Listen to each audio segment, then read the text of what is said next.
Oke, selamat malam. Kembali lagi di Biang Lala episode ke-18. Kali ini tamunya istimewa, Exact the Mundo. Fanboy, jangan bilang fanboy deh, ntar marah pula ya kan. Gak, maksudnya dari perwakilan dari Indo Atalanta. Halo, selamat malam. Oh, halo, selamat malam. Bang, aku manggilnya apa? Aku selalu lupa nama Anda. Oh, panggil aja gua San aja. Oke, Bang San. Aku ingetnya sama Bang Anis soalnya. Iya, Anis Baswedan ya. Guys, iya. Kenapa jadi Anis Baswedan sih? Jadi guys, beliau ini adalah apa ya? Orang pentingnya di Indo Atalanta. Orang penting. Ya elah.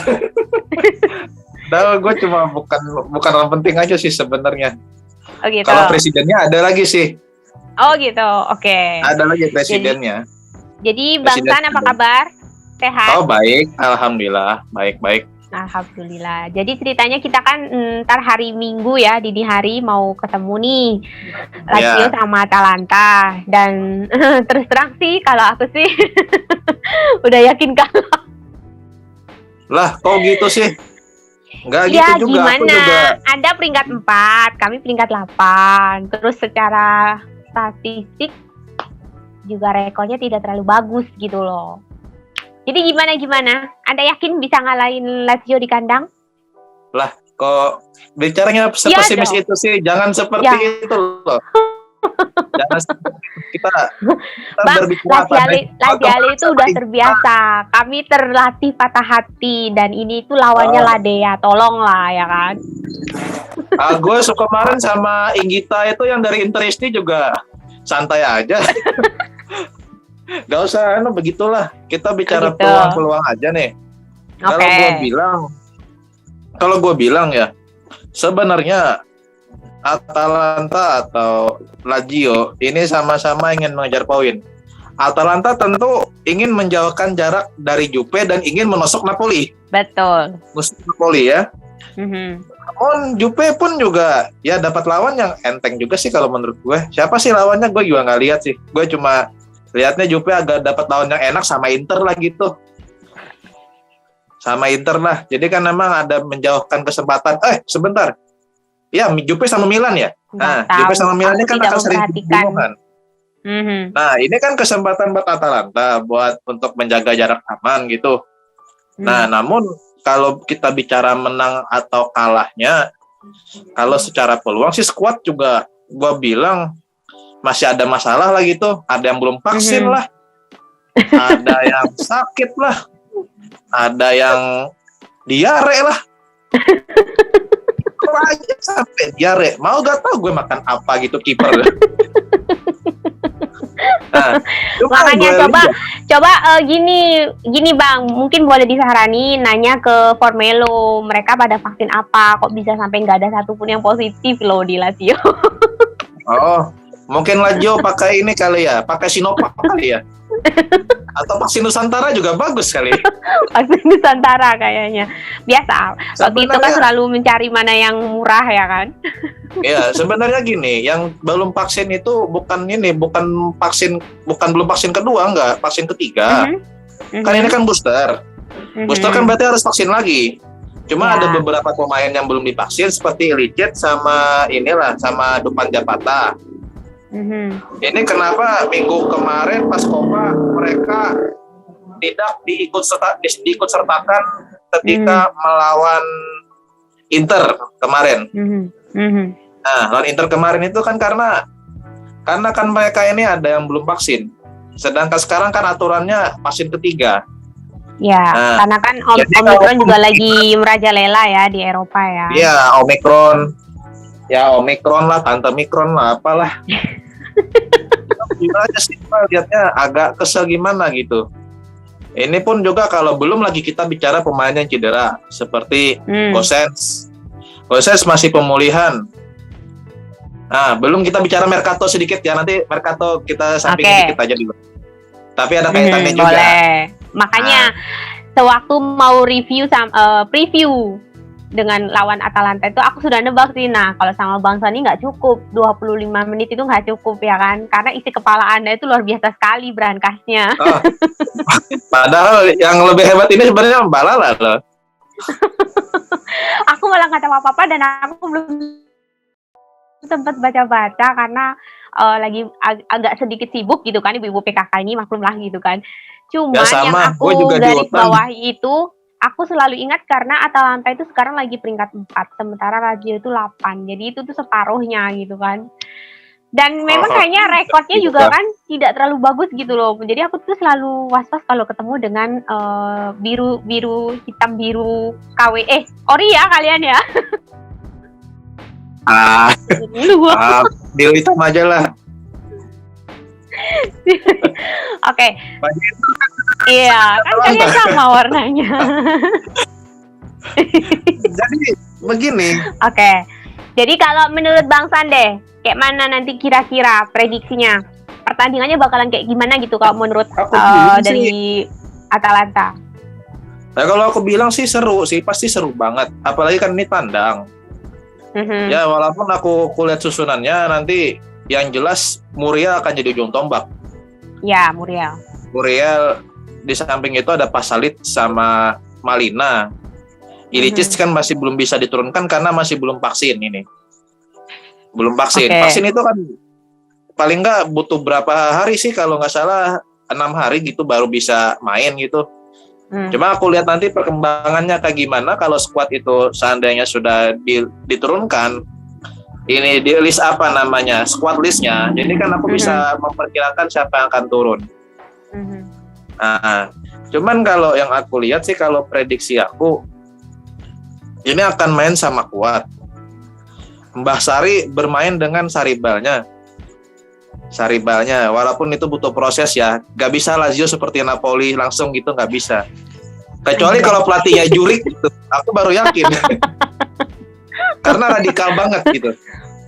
Nah, cuman aku lihat nanti kalau misalnya kalau skor mungkin tipis, entah imbang atau tipis gitu. Gue nggak tahu siapa yang menang siapa yang kalah, cuma permainannya ini akan berimbang banget. Kenapa? Imbang banget ya. Padahal menurutku ya Atalanta tuh dikdaya banget loh kalau ketemu Lazio. Iya, dikdaya kalau skuadnya dalam keadaan lengkap. Oh gitu. Kalau skuad seperti ini formasinya pasti berubah. Ini bakal pakai formasi Natal. Formasi Natal itu biasanya formasi menahan. Ya mungkin secara kemarin lawan Inter itu ya gue lihat lah ada kontroversi lah sedikit soal handsball-nya ini siapa nih? Handsball-nya D'Ambrosio lah. Itu yang kemarin itu kan handsball sebenarnya, cuma enggak kan. Tapi ya sudahlah, namanya juga lawan peringkat atas itu susah kita lawan. Nah, secara statistik ketika kemarin sama Inter, ya memang secara serangan secara possession memang lebih banyak Inter ketimbang Atalanta. Tapi secara serangan ke wilayah lawan itu agak efektif kalau formasi Natal itu tadi. Nah, ketika ngelawan Lazio ini mungkin akan memakai formasi serupa karena back ini masih pada ada yang ya seperti itulah. Formasi itu kok gue bilang itu formasi darurat, tapi ampuh enggaknya ini karena bukan pakai 3-5-2 seperti biasanya. Makanya saya katakan itu bisa akan sengeru, sengit, bahkan bisa berimbang. Bisa berimbangnya itu saya katakan itu bisa setipis lah skornya, entah berapa atau bisa ya sama-sama masukkan tapi nilainya akan sama karena ketimpangan tadi saya katakan. Ini sebentar, ini maksudnya review dari Anda ini murni karena memang menurut Anda seperti itu, bukan karena Ngana nggak enak sama aku kan? Enggak. Gue juga nggak jumawa juga kok sebenarnya. Oh gitu. Iya. Oke. Nggak jumawa. Sebentar, ya, jadi Curly nggak bisa main ya? Hah? Zapata nggak bisa main ya? Zapata masih belum bisa main. Oh belum, alhamdulillah, kan aku sebut sekali sama dia. Oh gitu ya. Oh kalau gitu gue suruh turunin aja. Kamu turun udah. Vaksin segera gitu. Oke. Kalau aku Bang ya, aku terus terang nih kalau lawannya Atalanta itu entah kenapa aku susah kalau mau disuruh optimis gitu loh. Apalagi oke, kami mungkin skuadnya lengkap gitu kan, nggak ada yang cedera, nggak ada yang akumulasi kartu atau apa, sedangkan juga bisa gitu kan, terus Ciro juga bisa, maksudnya bisa turun gitu kan. Cuman ini tuh Atalanta gitu loh, tim yang selalu menyulitkan. Jadi kalau misalnya ditanya gitu kan, lu prediksinya kira-kira Lazio bisa menang nggak sih lawan Atalanta? Walaupun di kandang, aku tuh nggak berani yang terlalu berekspektasi gitu loh. Apalagi semakin aku berekspektasi, biasanya tuh Lazio tuh semakin melempem kayak kerupuk seblak. Oh gitu. Jadi lebih baik tidak usah. Iya bener, aku apalagi lawannya Atalanta itu jadi kayak sadar diri aja lah gitu loh. Kalau gue gini sih, kalau lagi gak bisa nerima sinyal, biasanya gue minta review sama anak-anak di grup aja. Jadi gitu. kan aku bisa simpulkan berapanya gitu, berapa gimana ininya. Jadi apa, coba deh prediksinya. Kira-kira laganya bakal berapa skornya? Gue bisa katakan tadi skor tipis aja gitu. Iya, sebut angka dong. Kalau ditanya skor itu Anda harus jawab dengan angka, nggak bisa imbang, kalah tipis atau apa, harus angka. Gue nggak bisa jawab angkanya berapa. Karena gue gak bilang optimis atau pesimis atau realistis tuh enggak. Tapi katakan ya tadi sama. Ketika dalam kondisi squad seperti itu, saya gak berani memprediksi terlalu jauh. Karena aku berkaca dari lawan Inter kemarin. Oh gitu, oke baiklah. Dari tadi itu ya, aku dengerin penjelasan Anda gitu kan. Jadi aku kayaknya ada harapan gitu kan. Karena menurut Anda, atau aku takutnya diperangkap gitu loh Bang. Anda sengaja banget ngomongnya tuh yang agak bikin aku berharap gitu kan. Nanti tahu-taunya dibanting gitu. Nah itu biasanya seperti itu soalnya. Oh gitu ya. Aku mah enggak. Aku jujur aja orangnya. Jadi laki-laki itu bukan harus ngode terus kayak ke cewek gitu. Oh gitu. Bukan harus ngode terus. Lalu ada curhat ya. Oke, baik. Nah, aku nebaknya Aku nebaknya bentar. 2-1 deh. Lazio menang. Oh, kalau gue gini aja. Kalau Mbaknya ngomong seperti itu, kalau 2-1 bisa aja sih 1-2. Anda harus pancing dulu ya. Oke. Berarti 2-1. Oke, prediksinya berarti kan aku 2-1, kita sama-sama Anda aja prediksinya seperti itu ya. Oke, 2-1, 1-2, oke lah. Kita bilang kan, gue bilang berimbang juga kan. Oke. Terus atau gini, bisa Bang. 1 malahan.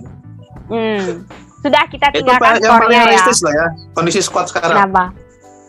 Enggak dong, karena Anda dari tadi bilang kondisinya ibaratnya tuh siapa Atalantanya lagi compang-camping gitu kan ya, tidak dengan full squad. Jadi ya sudahlah, aku memprediksikan Anda kalah. Oke, kalau gitu gue prediksi gue nggak tahu. Gue lihat aja. Menang atau kalah sih gue biasa. Itu gue biar Lazio diangin-anginin gitu. Tapi ingat ya, di bawah gue tuh ada Juve soalnya. Masa gue harap Milan gitu. Apa Milan bisa dihadapin? Gitu aja. Bang, kalau menurut Anda ya, menurut Bang Sani, kira-kira dari 11 pemainnya Atalanta nih, yang bakalan jadi man of the match-nya siapa? Muriel. MOTM ya? Kalau MOTM kita nggak bisa ngeduga siapa ininya. Kalau MOTM kemarin itu ya kayak siapa? Kayak Pezzella gitu. Pezzella itu nggak terduga banget. Itu padahal pemain ini loh, pemain istilahnya pemain dari Parma, pemain B aja sih kalau menurut gue, tapi mainnya agak total aja. Itu bisa jadi MOTM. Sama Ton Koopmeiners. Koopmeiners ini yang bisa jadi MOTM kalau dia bermainnya banyak membantu dari sisi menyerang dan bertahan. Koopmeiners. Kalau untuk penyerang kayaknya nggak MOTM sih. Nggak MOTM gitu. Sih, meskipun kalau mencetak gol atau apa, MOTM-nya bukan penyerang nanti. Pasti gitu. dari gelandang atau pasti dari sisi esterni atau namanya itu tadi back sayap. Oke. Itu yang utama. Kalau misalnya menang, kalau kalah ya paling nggak tahu juga. Bang, kalau dari pemain Lazio deh, kira-kira menurut Abang, kan Anda kalau maksudku tuh analisanya itu kan selalu yang kayak gimana banget gitu kan, Anda itu teliti banget orangnya. Jadi kalau menurut Abang ya kira-kira skuadnya Lazio ini yang bakal ngelawan Atalanta ini, kira-kira yang bakal menyulitkan Atalanta itu siapa? Kalau yang menyulitkan sih kalau gue lihat yang paling agak menyulitkan itu pasti di penyerang. Itu kayak Immobile sama Felipe Anderson ya. Karena Pedro ini nggak turun ya, saya tahu Pedro nggak turun, tapi gantinya Zakakme. Zakakme ini agak, ini musuh paling, ya ini yang paling gue benci sebenarnya Zakakme itu. Kenapa? Waktu di Verona itu, saya ingat. Itu termasuk penyerang, istilahnya dia role mainnya sama kayak Likit soalnya, saya lihat itu. Itu kan incaran kami waktu musim panas kemarin. Tapi kan kami nggak ngincar, kami nggak beli, karena saingannya waktu itu ada Inter juga. Tapi yang dapat malah Lazio. Kami fokus dapatkan kipernya aja deh, daripada musuh ke Inter. Mending gue bid aja 20 juta gitu. Mending tim gue bid 20 juta mah dapet. Inter mah dikasih 50 juta. Nah. Oke, jadi siapa? Jadi kalau menurut gue, kalau yang menyulitkan seperti ini, yang paling sisi menyulitkan itu dari penyerang ya pastinya, karena namanya Sarri itu kan saya tahu. Saya mengamati Napolinya Sarri dengan Lazio-nya Sarri itu nggak jauh-jauh banget lah. Dari taktiknya saya tahu taktiknya. Soalnya saya ngikutin Napoli juga lama. Jadi Anda ini suka Atalanta apa suka Napoli sih sebenarnya? Atau Anda lebih mendewakan Opa Sarri? Gak jelas banget deh. Enggak ada gini. Maksudnya aku memperhatikan itu karena tim itu bukan apa istilahnya kayak Napoli itu kan kayak zamannya Sarri itu kan memang lagi topnya itu sejak di Empoli. Iya. Pas di Napoli itu kan cuma warisannya aja, warisan dari Benitez gitu. Jadi saya tahu fungsinya itu Ciro Immobile di tangannya Sarri itu mau dibikin seperti Higuain lagi. Nah, jadi kan yang agak berbahaya ini kan memang dari sisinya dari sisi dari sisi penyerang. Belum lagi kan sayapnya tadi Felipe Anderson itu mau dibikin seperti ala Insigne atau siapa lagi itu Mertens lah. Nah, sama Pedro ini kalau nggak ada gantinya Zakakme. Dari 3 penyerang itu yang agak merepotkan banget lah. Tengahnya itu belum disokong seperti ala-ala Jorginho itu sekarang siapa? Sergei Milinkovic-Savic. Itu dibikin seperti Jorginho. Itu yang saya tahu. Jadi saya tahu kuncinya Lazio itu sering ada di titik 4 pemain itu. Ala-ala Saribal itu seperti itu kebanyakan. Oke. Jadi matikan SMS selesai sudah. Kalau udah Pedro sama Anderson gak megang bola, sudahlah mending ditinggal tidur gitu ya. Ya paling enggak kayak gitu. Kalau paling enggak sih seperti itu. Soalnya aku jarang lihat kalau Sarri itu megang bola itu build up dari belakang itu jarang banget. Meskipun ada back seperti Manuel Lazzari. Manuel Lazzari itu kalau saya lihat itu jarang-jarang lah namanya. Sarri itu build up dari belakang banget, jarang. Kebanyakan itu pasti mainnya itu agak di tengah, di gelandang tengahnya ini. Di gelandang tengah itu komponen utamanya yang saya lihat. Sama penyerangnya. Kalau kiper itu saya tahu pasti Reina Ipe. Kok gue lihat demen banget ya. Mantan pemain Napoli itu ke Lazio gitu. Jangan-jangan kalian ini saudara sebenarnya. Gue yang satu ingat. Elset Hishats kan yang ini. Nah, ini Hichat ini di zamannya Sari itu dia sempat jadi top perform juga. Penyerang. Nah, itu salah satu back sayap yang ini agak mainnya sampai ke depan banget. Agak ofensif lah dia. Itulah kenapa dibuang Napoli. Nah, itu yang saya lihat itu memang seperti itu yang saya lihat. Permainannya mereka itu kebanyakannya dari sisi itu. Sisi-sisi dari Isach, SMS, baru dari sisi penyerang. Karena Sari itu dikenal mainnya ofensif banget. Jadi kan produktivitas golnya kan ya oke lah, lumayan lah. Tapi ketika kalau agak seret, agak terhenti itu ya bisa aja sampai 1-0 lawan Indonesia kemarin. Ya kan? Bener. Nah, itu karena orang sudah tahu cara membaca permainan Sari seperti apa. Kalau gue lihat track Gasperini versus Sari, itu lumayan berimbang lah kalau menurut gue. Lumayan berimbang kalau saya lihat. Pernah mungkin waktu Napoli versus Atalanta itu sebelum pindah ke ini ya, sebelum pindah ke Chelsea. Track recordnya. Dan itu Gasperini ngelatih di musim pertamanya. Hasilnya lumayan juga. Secara mengejutkan Atalanta bisa menang, tapi juga Sari pun juga lumayan lah bisa mengimbangi. Kadang Sari pun juga bisa menang. Karena sekarang kalau kita lihat sekarang kita nggak tahu akan seperti apa yang pertemuan yang kedua ini. Karena ini kan baru berapa kali sih, saya lihat itu rekornya baru 4 kali bertemu aja. Baru 4 kali bertemu aja. Karena Sari keburu pindah ke Chelsea. Sari keburu pindah ke Chelsea. Dan Atalanta nggak nemunya ketemu sama Sari. Nah, kalau sama Simon Inzaghi ya oke lah. Gue bisa ngimbangi, buktinya Inter kemarin gue bisa ngimbangin kok. Sombong ya Anda. Oke, baik. Nggak sombong Bang, sih. tadi kan Anda ngomongin ini kan, sedikit mau ngomongin Mercato. Jadi maksudnya Atalanta masih ngarep ya di bursa transfer. Sampai Januari nggak sih itu tuh? Masih ada yang kalian buru maksudnya? Jadi begini, kita kan kebetulan kita bertemu nih. Nah, jadi kan aku jelaskan seperti ini. Atalanta ngebet mau dapetin Lazzari dan Lotito ngebet ngejual Lazzari kan? Itu kan beritanya. Nah, namun yang kita lihat dari Radio Dea, salah satu sumber terpercayanya Atalanta, orang dalam.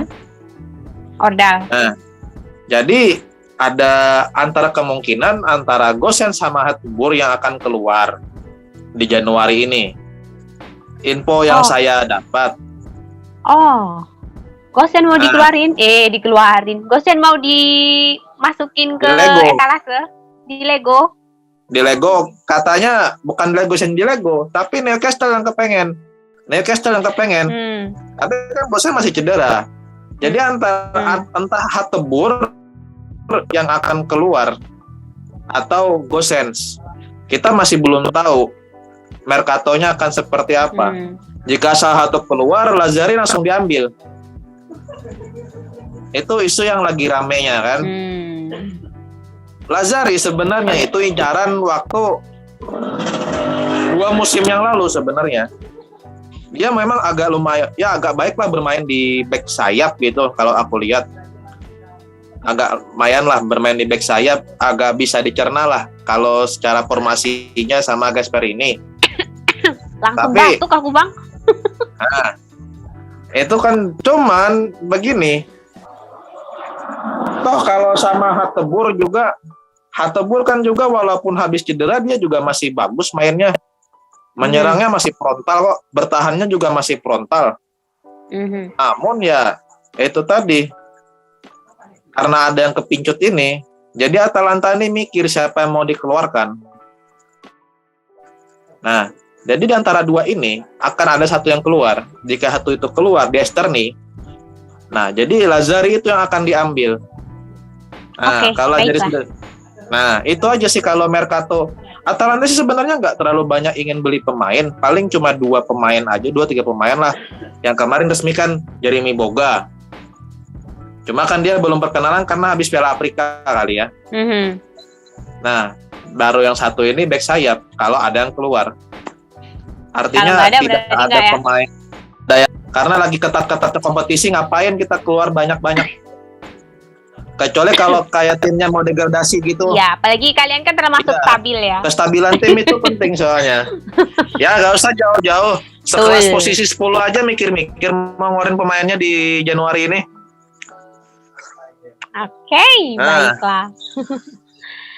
Bang, terima kasih ya. Aku seneng dengernya dan seperti biasa dan sudah seperti aku prediksikan. Anda itu kalau diajak ngobrol itu semuanya itu daging gitu loh. Nggak ada keripik-keripiknya tuh nggak ada. Oke, gue mau kasih testimoni nih. Tadi kan gue belum ngomong soal testimoni. Oke, 2 menit bang, cepetan. Iya, kayak main lagu aja loh. Oke, gue sebenarnya terima kasih banget ya sama Lazio Indonesia yang sudah ngundang saya untuk berbicara di mari. Saya juga yang namanya Lazio Indonesia kemarin 22 kan, bentar lagi nanti tahun depan 23. Saya akui Lazio ini termasuk fanbase yang paling solid walaupun banget ya ngebentuk fanbase di puluhan itu. Karena kalau sekarang kan agak gampangnya itu kan karena semua di media sosial. Betul. Kalau dulu ngandalin milis lah, email ya, kan cuma buat orang lah. Bener. Kalau kita kan cuma ngandelin bola apa segala macam. Kalau Atalanta ini kenapa baru bentuknya sekarang ya? Ya karena yang namanya menyatukan itu kan gak gampang. Yang ngepes mungkin lama banget, ada dari era Inzaghi lah. Ya salah satu presidennya itu kan ada yang ngepes dari zaman Inzaghi. Sama Mas Sulis. Mas Sulis juga kan. Ya kita ini cuma menyatukan aja lah. Cuma saya sangat berharap banget lah semoga awet tua lah gitu. Betul. Awet tetap solid dan kompak gitu. Ya kalian ya. Solid dan kompak walaupun keadaannya kayak gimana pun gitu. Saya harap sih terus berjalan gitu walaupun di keadaan pandemi sekarang seperti ini agak susah juga kita bertemu. Walaupun agak susah bertemu tapi silaturahmi tetap jalan lah. Saya terima kasih banget lah sama tim Lazio Indonesia. Ya.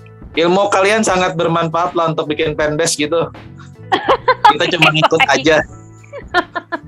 Sampai seluruh Indonesia loh ya. Oke. Oke, saya akui nih. Kalau jempol saya ada 5, saya kasih jempolnya 5. Oke.